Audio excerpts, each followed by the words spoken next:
حسن الشيخ محمود مركا حسابتان مركا timaaday xalay toole oo ma arkayse meel laga soo qaadan la waayay xamsana warqadan uu soo saaray tashi dheer baashay markay fashilantay xalay familka Xasan Sheekh Maxamuud villa Soomaaliya ku kulmeen marka fadhi baa la qaatay waxa fadhi qaatay madaxweynaha Soomaaliya Xasan Sheekh Maxamuud nimay dhahaan xildhibaan xusul oo isaguna ma arkayse xildhibaanka Cali Gaaf matala inuu yaan u malaynayo marwada koobaad ee madaxweynaha jamhuuriyadda sharafta leh marwo saare indhayar nin la yiraahdo maslax oo ma arkayse macnaheedu aan rajaynayo Xasan inuu dib la'aan dhalay Cabdul Fattaax oo Xasan Sheekh Maxamuud uu dhalay ganacsade la yiraahdo ninka iska leh guriga 13 Oktoobar la yiraahdo oo aan magaciisa u malaynayo guray sidoo kale waxa fariistay nin ay dhahaan agaasime aadan rooble oo ah agaasimaha bangiga dhexe ee Soomaaliya ahna ma arkayse macnaheedu gudiga dhaqaalaha damul jadiid xukuumadan federaalka dhaqaalaha raggaasi ayaa fariistay madaxweynaha Soomaaliya ninka ganacsadaha ah ayaa ma arkayse macnaheedu gabadha jihan soo doonay yiri malaha filin la soo dhisay buu ahaa madaxweyne gabadhan waa ka soo doonanay waxaana kaaga soo kullina waa ilmaadeero waxaan u rabnaa inaa siisid agaasime Roble Aadan ma Aadan Roble inaa siisid oo bariba lagu mehriyo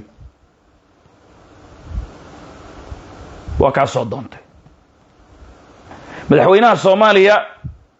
wuxuu yiri waxa lagu yiri stress ku haaya stress siyaasadeed stresskiga inaan kaaga dejinaan rabnaa maalmahan ma arkayse baraha bulshada Cali Gaaf uu qabsado maadaama shirki uu fashilmay maadaama ajandayaashii oo dhan ay fashilmeen oo hadda macnaheedu dawlad goboleedyadii lafta gareen ee Axmed kulli macnaheedu hadda ay tahay sheekada waxaan rabnaa in ma arkayse macnaheedu bulshada inaan u jeedino dhanka iyo arooskan aan ku maaweelino fashilkeena aan ku qarino waxa soo booday saare indhayar oo ah marwada koobaad ee madaxweynaha waxay tiri waa maxay arooskan degdega ah oo kadiska ah oo ma arkayse macnaheedu aniga aan la ila wadaagin oo aan hore la igu sheegin waa maxay bay dhahday saare indhayar waa la isu sheegi jiray soo gabadha sawtaad nin siisay wasiirka maaliyadda soo horo ma aadan siinin markay sidaas tiri hada horaan jahan waxa loo siiyay wasiirka maaliyadda waxa la yiri wasiirka maaliyadda waa ku boodnay ma arkayse nin isaaq oo dira weeye waa ka shakinay baashana waa hadha wiilkan ganacsadiya soo boodo wuxuu yiri dhageyso war wiilkan gabadha ilma adeerayiin waana ninkii macnaheedu agaasinka bangiga waa ninkii ma arkayse dhaqaalihii hayay nin kale oo shishay muxuu noo sheegayaa taasha xaafad bay noqotay ma arkayse odaygan stress baa haya baraha bulshadana macnaheedu Cali Gaaf lagu amaanay bariyahan ma arkayse macnaheedu gabadha anaga soo doonay aabaheedana uu fadhiya ma arkayse macnaheedu Xasan oo gabadha mana siisay mise islaantaada u daba fadhina ganacsada guriga dhahay madaxweynaha Soomaaliya markuu wuxuu iska soo jaray gabadhii waa dhiibay wuxuu yiri sahray dhageyso budgetka qof iyo cod ku baxaya dhib ama gabadha wiilka loo guriyo aamus nina hore u siisay iyo waa bixisay sheekooyinkaasi ka bax sheekada markii qayle ay gaadhay ay kululaatay saare indhayar waxa weeye way isaga gaabsatay waxay tiri aniga xaajigeygii si kale aan u xisaabtami doonaa hala dhigo gabadha macnaheedu hala guuriyo iyadoo marka waxay ka sii caraysnayd in madaale meesha aan looga yeerin gudoomiye madaale macnaheedu looma yeerin xalay toole markii gabadhan macnaheedu arooskeed isla xalay la soo hindisiyay markii ma arkayse macnaheedu lagu kala tagay shirka madasha qaran oo warqadan xamse uu soo saaray si stresska iyo mawjada dadka macnaheedu meel kale loo saaro ninkii isaaqa ahaa ama dirta ahaana waa lagu booday oo gabadha awal horaan loo siiyay Xasan Sheekh Maxamuud wuxuu horaan u siiyay wasiirka maaliyadda ninka hadda joogo gabadha hore u siiyay marka Dave waa booday laga dhigay horta arooska saas uu ku yimaaday annagana xalay toole 3 habeenimo meelahaasi ayaan soo qornay in lama sheeginba wax baahiye mal xalal la shiray gabadhan ma arkayse macnaheedu arooskeeda in maanta villa Soomaaliya laga dhigo booska macnihii shirkan fashilmay in ma arkaysa bulshada dhankaa lagu jeediyo marka madaale maxay uga carootay madaale shuraakana way yihiin waxbaa ka dhaxeeya iyo saare indhayar asalkana xasan sheekh maxamuud iyo saare indhayar markay ishukaansanayeen waxaa isbaray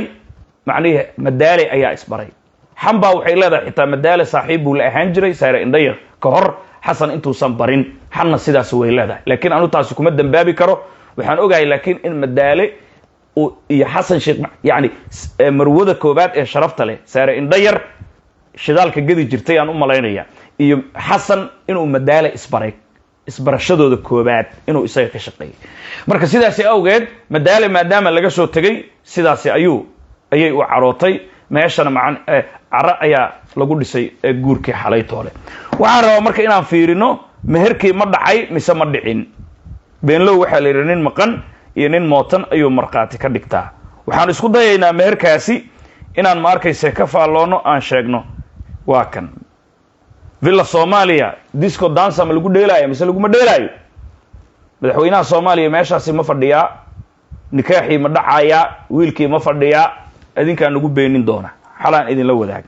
video baan rabaa haddana inaan ka dhigno shiiqii kan ma yahay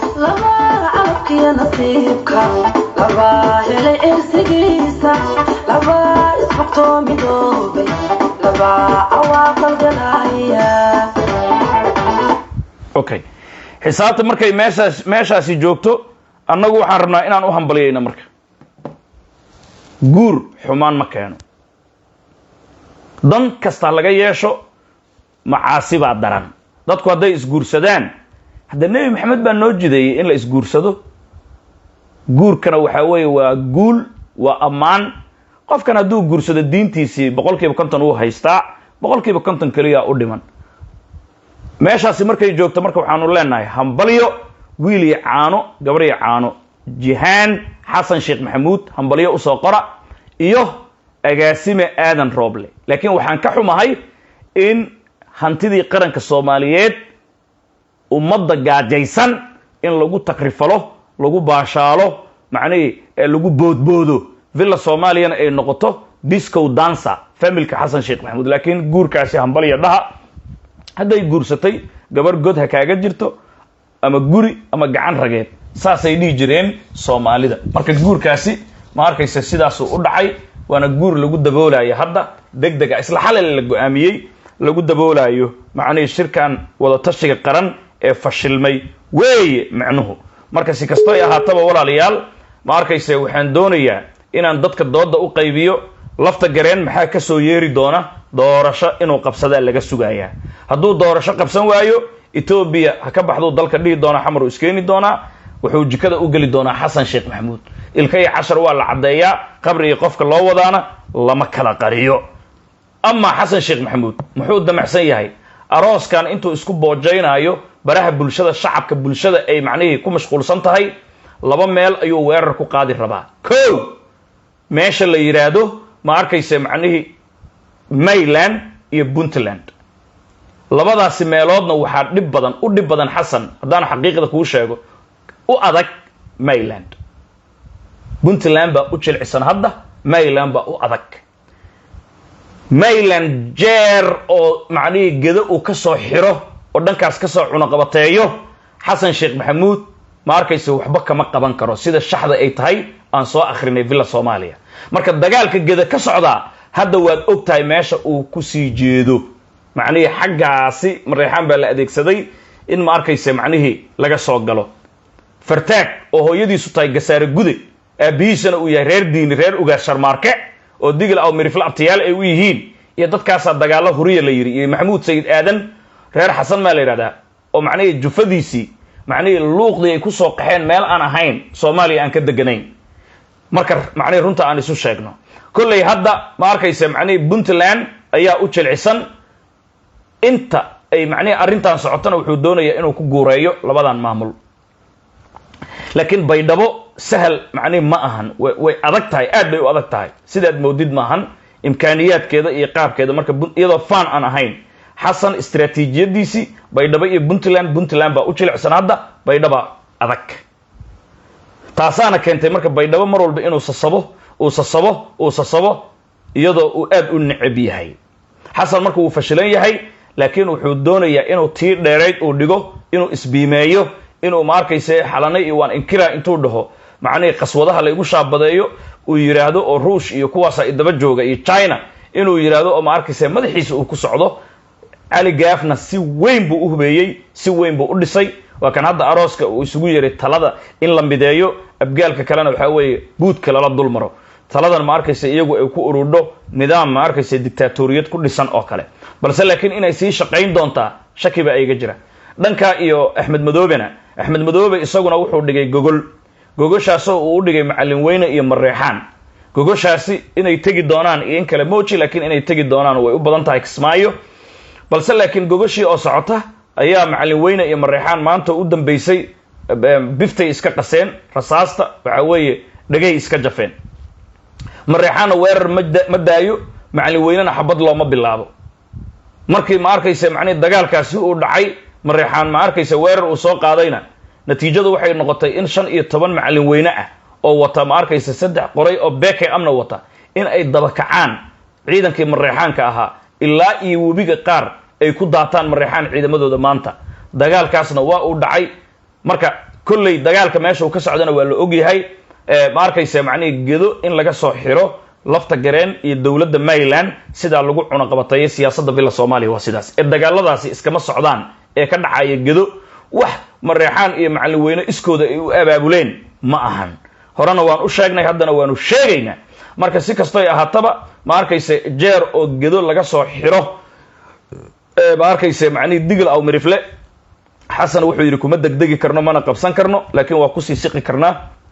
ciidamada ilaa iyo bara way noogu dhow yihiin iyagoo magaca dawladda noo huwan oo ma arkayse beesha hawiye ah laakiin magaca dawladda ay noogu joogaan farma nuuxin karno laakiin maalinta xagga aan ka soo xirno meeshaasi ka xirid waa maxay haddii lafta gareen hadduu Ethiopia cambaaray Ethiopia ka tagay waa inuu la dagaalamaa haddii ma arkayse macni doorasho wadar ogol uu yiraahdana Ethiopia la safan yahay lafta xasan uu la dagaalamaya this is it haddii ma arkayse macni wadar ogol lafta gareen uu aado xasan lafta gareen uu la dagaalamaya haddii lafta gareen uu xasan aadana wadar ogol uu ka baxa qof iyo cod uu aadana UK iyo reer galbeedka waxa weeye lafta gareen bay la dagaalamayaan waxayna geynayaan baydhabo qof ay soo dhisayaan mucaaradkay soo dhisi doonaan nimayo warka lagama warwareego xisaabta meeshaas ay joogtaa wixii inta ku soo kordhaana warbaahinta Southern Media Corporation oo idin la wadaagaysa maanta marka arooskaas ka jira bila Soomaaliya nikaax waa uu dhacay hadda loo fadhiyaa waxa weeye buskud iyo xalwaa jira madaxtooyadii marka hotel bay noqotay laakiin anigu taladaydu waxay noqon lahayd in ma arkayse arooska macnii lagu qabto arooska in lagu qabtaan macnii jeclaan la hotel iyo meelahaasi iyo xaafad laakiin madaxtooyadii Soomaaliya xogaho ani aroos waa raacsanahay macnii nikaax oo dhan ani meel la isku furaya necbahay marqaati ma noqdo walaal baa qad ku jira hello maxaa ku dari lahayd hello haye telefonka waa ka fogtaan u malaynaya hello waxaan ku dhahay wala murugtaan afgoyan haysaa haye maxaa jira la dildilay dadkii oo waa kaase ay digil iyo mirafle ay digil baashe mirafle ay maasha galabta galeen waxa fadhiyaa xamar maxaa fadhiisi lafta gareen hadda baydhabo jooga hadda tagi ha baydhabo tagi ha bas askar loo soo diro hal saac heer afkooy waa dhameynooya haliyay ka dhan waa dildilooya maxaa jiro insha Allah baanin wal hawiile dadka fuula mayo صح way maamadaasi waxaan u malaynayaa ma arkayse macnihii in ay macnihii ka gubanayso waxa afgooye ka socda afgooye waxaan leenahay loo gurmado digil aw miriflow dhamaantiini u kaca markaan ma arkayse qof iyo laba xumaadaynayaan lagu daysan afgooye waa in shaqo laga qabtaa afgooye hadda ay gol joogta waa in ay xorowdaa afgooye sidaasaanu leenahay walaal baa qadka ku jira halow assalaamu calaykum macallin waa ku salaam وعليكم السلام تليفونك u dhawow maxaa kaaga baxay lafta gareen baydhabo ka dagay lafta gareen waxa iga baxay horta go'aamadiisa marka uu soo saarana arrintu way kala cadaanaysaa laakiin anigu waxaan fahmay maadaama meeshii aysan ka soo wax communicate aysan ka soo bixin oo aysan ka soo bixin inay meeshaas ay rajabeel ahaan uga soo tegay go'aankiisii iyo wixiisiina kolley tuurtu ku wataa dadkana wuu la hadli doonaa muxuu ahaa dee hawlihiisii shaqo iyo mas-uuliyadiisu inuu gudanayo baan u aaminsanahay oo muxuu ahaa oo meesha kusoo hongoobay wax la isku raacsan yahay ma aysan ka soo bixin hadduu muxuu ahaa haddaad guurguurisid marka lafta gareen xasan sheekh maxamuud qorshihiisii qartajeexa ma ka boodayaa mise waxa weeye wuu la socon doonaa adiga ra'yigaaga muxuu yahay iyadoo afgooyana shaqaaqadan ay lama soconayo hadduu la soconayo maantaba kama soo tageen marka muxuu ahaa wax dambaa beesha caalamka iyo isu soo jijiida mooyaane tii hadda waa guuldarraysatay marka wax usoo imaan doono ma naqan laakiin tanu guuldarray ku dhammaatay marka meel guuldarro ku dhammaatayna muxuu ahaa si degdega muxuu ahaa layskuguma soo noqonayo sababto haddaba dhabarka laysu jeeshay marka maadaama hadda dhabarka laysu jeeshay si wejiga loo soo jeensado layskugu soo jeensadaa waa adag tahay ama teen bay qaadanaysaa waayahay marka haddii ay kala dhaqaaqaan isaga iyo xasan sheekh maxamuud sawgaradda isgelin maayaan lafta gareen waa isgelinayaan dee xasan sheekh iyo isagu hadda isku siyaasad maaha oo hadday isku siyaasad yihiin oo isku aragti yihiin kama soo tageen marka muxuu ahaa aragti kala duwan baa meesha kasoo baxaysa lafta gareenna aragtidiisa iyo siyaasadiisu wadanaya xasanna wuxuu watay waa waxa fashilmo uu kasoo tegay marka muxuu ahaa siyaasad haan waa iska hor imaanayaan ma dhacayso inay isku siyaasad noqdaan hadday isku siyaasad noqon lahaay hadday muxuu ahaa isku siyaasad yihiin marka aragtida iyo siyaasadaba waa ku kala tageen xasan sheekh maxamuud madax salaaxa beenta isagoo samaynaya lafta gareen si uu u bireeyo heshiiska kalsooni ha la abuuro 3 toddobaad iyadoo lagu heshiiyey heshiiska mugdiga ah ma moodaa in afgooye xasuuq uu ka dhacay ma arkayse taasna lafta gareen ay sii fogaysayba waa wax macquula weeyaan sababtoo maamulkiisii baa loo dabamaray isaga intii la yeelo shir iyo nabad baa laga hadlaya ma xasili doorro iyo muxuu ahaa dabamaryo lagu sameeyo ciidamadiisii iyo maamulkiisii bal faragelin lagu sameeyo la laayo ilaa abtino aan waxba laga soo qaadin waxaana xusud mudan aan muxuu ahaa aan rabaa inaan ka hadlo islaantii hadlaysa horta inkastoo qof dumar ay ahayd xoogaa way khalqashay baan aaminsanahay sababtoo burusada way soo dhawaysanaysa hawiyana way lahayd dowladdii muxuu ahaa dadkaan laysayna way u dacwoonaysay marka xoogaa khalkhal baa moosay baar dheere iyo meelo kale waa taataabanaysay marka adiga markay furun kugu furantay meel walba xabadda looma rido waxaa fiican in focuska markaas xabaddu meeshay kaa haysato aasaastin marka xataa dadka way khalkhaleen waxaana keenaya waxa weeyaan waxaa la rabaa lafta garan dadka inuu jiheeyo dadka isagaa maamula waa dad digliga miriflaa muxuu ahaa waa la laayay khalkhalka waxaa keenaya cadaalad darrada qofku mar haddii sababta wiilaan eedow haya midaa habaryo haya midaa wax kale kulligood waxbaanu haabay tiri marka muxuu ahaa khalkhal baa ka muuqanayay qof sonkor qabana way ahayd marka muxuu ahaa dadkaas waxaa la rabaa lafta gareen inuu u gurmado oo maskaxda u dejiyo maamulkoodu uu garab istaagaan loo baahan yahay oo bilxaqiiqa waan ka nahay gabar soomaaliyeed oo ooyeyso niman soomaaliyeed ay ka oohinayo guryahoodii lagu laayo lacagtii laga dhaco wiil aroosaya ku jirayo muxuu ahaa dhibaatada intaas faraleeg lafta gareen baa loo baahan yahay inuu garab istaago dadkiisa uu gacan siiyo sababta cadaalad ilaahay raalli kama aha cadaalad darrada wuxuu ilaahay nafteeda anigu waan ka xarimay muxuu ahaa dulmi idinkuna naftiina ka xarima anigu qof walba mar walbaba qofka dulman baa la jira oo madluumka way marka hambalyo ma u diri lahayd arooska madaxweynaha Soomaaliya gabadhiisii iyo wiilku adeerku u yahay aadan rooble oo hadda ka dhacaya villa Soomaaliya arooskaas oo lama filaan laga dhigay kadib markii shirkii uu burburay si loogu qariyo bulshadana loogu jeediyo meel kale ma anigu hambalyo u diri maayo sababtaan ugu diray nacaybiga ma aha gabadhu waa gabar Soomaaliyeed waxay dhashaan wax Soomaaliyeed wiilka aroosana waa wiil Soomaaliyeed laakiin dadna inay muxuu ahaa muusico iyo xayr daacaan halkaas ay daacaan dadna buushashka roob ku daayo dad muxuu ahaa gaajo u dhimanayaan muxuu ahaa dadna faakaysanayaan aroos qooq sidii xoolihii oo kale ay u qooqayaan macquul maaha marka xoolaha lagu badboodayo lagu kariyo dadka masaakiinta cashuurta laga qaaday way marka aniga mukar ma taageerayo aroos maaha mukar waay sababtoo dad muxuu ahaa hadday aroosayaan maxay waxooda hoos dhigtaan oo muxuu ahaa iyagoo dadkii dhacaya haddana inay wixii ku faakaystaan oo dadka istusaan maaha xaqiiqa markaas waa la hambaliyeyn jiray mar walba guurna ceeb male guurku markuu guur xalaalo yahay oo muxuu ahaa waxa lagu aroosaya xalaal yihiin ummadii baa la boobaya ummadda waxeedii baa lagu aroosaya ama dibadda laga keenay ama gudaha laga keenay marka kaasoo kale looma hambaliyeeyo anu ninkaas kaligeed ma maahan ninkasta muxuu ahaa madax sheeganayo gabdhihiisa intuu qaato dadkii oo baahan hoteelo iyo dhaqlayn gara anu u hambaliyeyn maayo asaga kaliya xataa ma waa Cabdisalaan aduma waxa ka soo horjeedaa in arooska villa Soomaaliya lagu dhigo xaruntii madaxtooyada Soomaaliya oo ma arkaysa lagu dhaqleeyo taasa diidan tahay miya waxaan diidanahay corruption in lagu dhaqleeyo dadka la istuso waxa lagu dhaqleeyo waa corruption waa musuqmaasuq marka anu wax musuqmaasuq reer lagu dhisay aniga u hambaliyeyn maayo akhiran la isoo taagi maayo sababtoo waa badbaabay wax corruption iyo musuqmaasuq ku dhisan inaan hambaliyo siiyo marka u hambaliyeyn maayo wax walba corruption ku dhisan oo musuqmaasuq ku dhisan anigu mana taageerayo gacanna ma siinayo waxaan taageerayaa wixii xalaal ah aniga Cabdisalaam maanta waxaan aroosayo maxay tahay hantidayda waa inaan ku aroosaa laakiin wixii dadweynaha baa lagu aroosayaa dadka la isku tusaya marka taas oo kale anigu ma doonayo laakiin xaasidnimayga ma aha gabadh waa gabar Soomaaliyeed anigu nin Soomaaliyeed ahay aabaheedna waa nin mas'uul ah inkastoo annaga mas'uul noo ahayn anigu macallin oo hal baan ku waasta anigu shacabka Puntland baa u hadlaa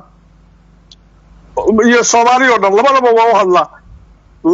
حسن الشيخ أنك هريبان وسوسو عرقنا أما الاتحاد هالنقطة أما بالكي هالنقطة بوتلان ويكمل حبنانتا intii la helayo madaxweyne cadaalad ah oo Soomaaliya oo soo doorato awood haday noqotana Puntland ciidana way ka dhisan tahay maamulhaana way ka dhisan tahay Xasan Sheikh haduu boodboodayo TikTok waxa soo dhan madaxa la jibinaya waa lagu tumaraya Puntland awood ba u leedahay koonfurta Soomaaliya xataa talaabo inay ka qaado marka Xasan Sheikh anagu muxuu inaba walwal kama qabno muxuu waxa soo dirdiraya iyo waxaan maalin walba mudaharaad leeyahay waxa soo dhacagta la mariyo wali waa dul qaadanayna laakiin xilli waxa imaan doonta aan dul qaadanay awoodda iyada la soo bixi doono mid hubaad iyo mid ciidan inta waa haysana maamulka Xasan Sheikh anaga totally ma hoosimaan waa ka madax banaan way Abdicasiis lafta gareen ma kula tahay inuu ku soo noqon doono 26ka bishan October shirka ma arkaysa macnaheedu la dheereeyay mise waxay kula tahay ma soo noqon doono oo doorasho dadban buu aadi doona oo muxuu ku soo noqdaa waxa weeyaan wixii Axmed Madoobe horti ka carooday isagina ka caro maxay haytooy yeeshiina reer baa iskugu haray marka reerkii ku haray meeshana waxa weeyaan waa dareemi kartaa dadkii kale oo dhan ka tagay qaroodkii hore uga tagay raxaweyna ka tagtay maxay tahay xasanna waa xasankiisii marka anu wuxuu ugu soo noqday meesha ima muuqdaan bil xaqiiqa markii runta laga hadlo waa si daacad u hadlo waxa uu soo noqdo oo meeshaas yaala aniga ma dareemayo marka anu waxaan leeyahay lafta garan xataa anu advice waxaan ku siinayaa kuwaaninaya dadkaaga ooyaya u turo muxuu ah garab istaag maxay tahay maamulkaaga dadka ooyay haddaan soo qaadano afgooy lafta gareen mar haddii uu soo dhaqaajiyo hadda afgooy inuu gurmad degdeg ah u soo diro Nuur Xayr iyo Cabdalla Magan iyo Cali Magan inuu meeshaasi ka eriyo degdeg ma laga yaabaa ra'yigaaga horta lafta garan aniga wali ma si fiican uma baran laakiin ayaamihii hore ninka waxa ka muuqanayay muxuu ahaa nin dadkiisa u naxayay inuu yahay hadduu dadkiisa u naxayo lafta garan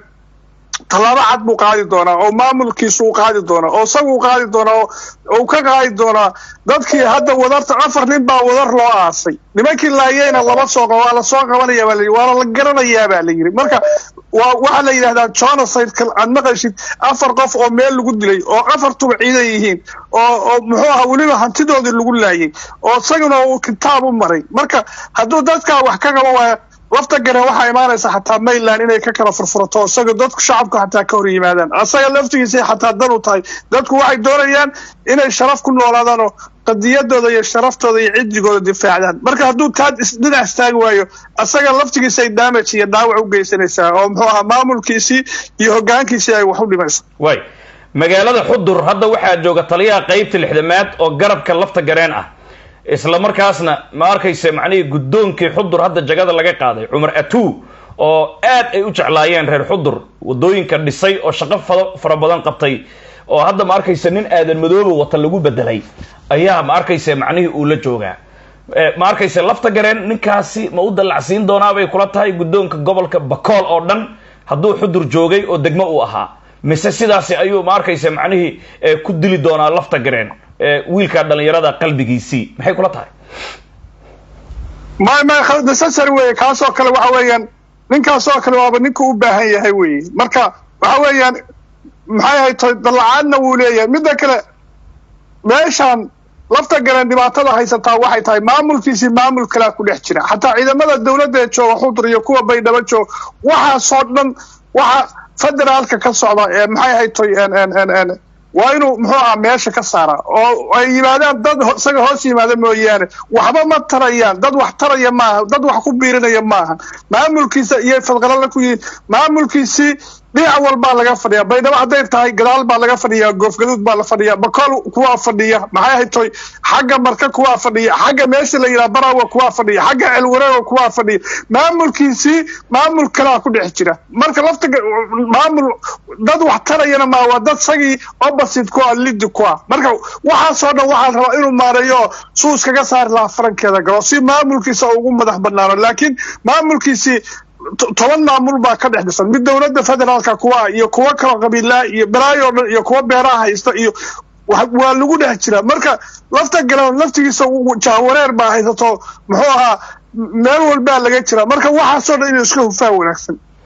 aad iyo aad buu u mahadsan yahay Cabdisalaan ayuu ahaa stuudiyaha warbaahinta Southern Media Corporation inoogu waramayay Cabdisalaan waa ku mahadnaqaynaa sida qiimaha iyo qaayaa leh ma arkayse miskaxdaada aad inoogu biirisay waa uu ku dhageysanaya lafta gareen iyo dawladdiisu way ku dhageysanayaan shacabka Soomaaliyeedna aad iyo aad bay ku dhageysanayaan